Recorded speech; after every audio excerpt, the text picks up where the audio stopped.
జై శ్రీమన్నారాయణ. వాయువేగంతో మనోవేగంతో ప్రయాణించే హనుమంతుడికి అసలు వాహనం అవసరమా? ఒక అడుగులో సముద్రాన్ని దాటిన వాయుపుత్రుడికి ఒక జంతు వాహనం ఉండటం ఏంటి అని ఆశ్చర్యపోతున్నారా? మనకు తెలిసిన దేవతలకు ఒక్కొక్క వాహనం ఉన్నట్లే హనుమంతునికి కూడా ఒక విశిష్టమైనటువంటి వాహనం ఉంది. అది మరేదో కాదు, ఒక ఒంటె. దక్షిణాదిలో కొన్ని పురాతన ఆలయాలలో స్వామివారికి ఒంటె వాహనంగా మనకు కనబడుతూ ఉంటుంది. అసలు ఆ ఒంటె హనుమంతుడికి వాహనం ఎలా అయింది?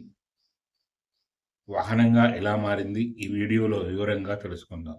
పురాణాల ప్రకారంగా రామాయణ కాలం నాటి కిష్కింధలో మొదలవుతుంది ఈ కథ. రావణుని బావమరిది అయినటువంటి దుందువిని వధించి అతని మృతదేహాన్ని ఋష్యముఖ పర్వతంపై పడివేస్తాడు. మాతంగ మహాముని శాపం వలన వాలి ఆ పర్వతంపై అడుగుపెట్టలేడు. అందుకే సుగ్రీవుడు తన అనుచరులతో వాళ్ళందరూ కూడా అక్కడే తలదాచుకుని ఉంటారు.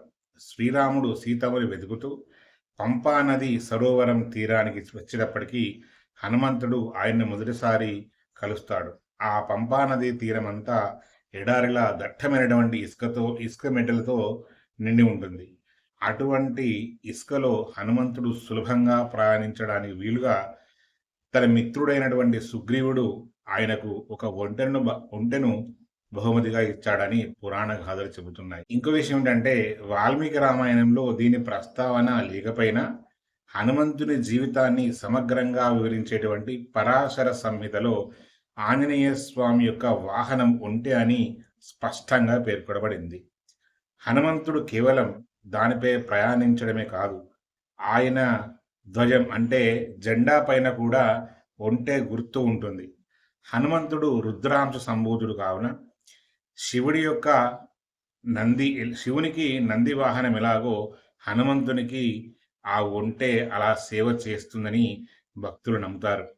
అందుకే ఒంటెను నందికి మారు రూపంగా కూడా భావిస్తూ ఉంటారు. హనుమంతుడు ఒంటెను వాహనంగా ఎంచుకోవడానికి ఒక లోతైనటువంటి సందేశం కూడా ఉంది. ఒంటె తాను తాగినటువంటి నీటిని చాలా కాలం వరకు నిల్వ చేసుకొని అవసరమైనంత వరకే వాడుకుంటుంది. అది మనకు ఇంద్రియ నిగ్రహాన్ని నేర్పిస్తుంది. అంటే మనకు లభించిన వనరులను విచ్చలవిడిగా వాడకుండా పొదుపుగా వాడుకోవచ్చు అని అర్థం. ఎడారి అంటే కఠినమైనటువంటి పరిస్థితుల్లో కూడా ఒంటె ఓర్పుగా ఎలా వస్తుందో, ఎలా నడుస్తుందో, ఎలా జీవిస్తుందో, భక్తులు కూడా జీవితంలో కష్టాలు వచ్చినప్పుడు కుంగిపోకుండా ధైర్యంగా ముందుకు సాగడం విన్నారు కదా. సర్వశక్తివంతుడైనటువంటి హనుమంతుడు ఒక నిరాడంబరమైనటువంటి ఒంటెను వాహనంగా ఎంచుకొని మనకు ఇంతటి గొప్ప జీవిత సత్యాన్ని బోధించాడు. ఈ అరుదైన విషయం మీకు నచ్చినట్లయితే వెంటనే మన ఈ వీడియోకి లైక్ చేయండి, మీ మిత్రులకు షేర్ చేయండి.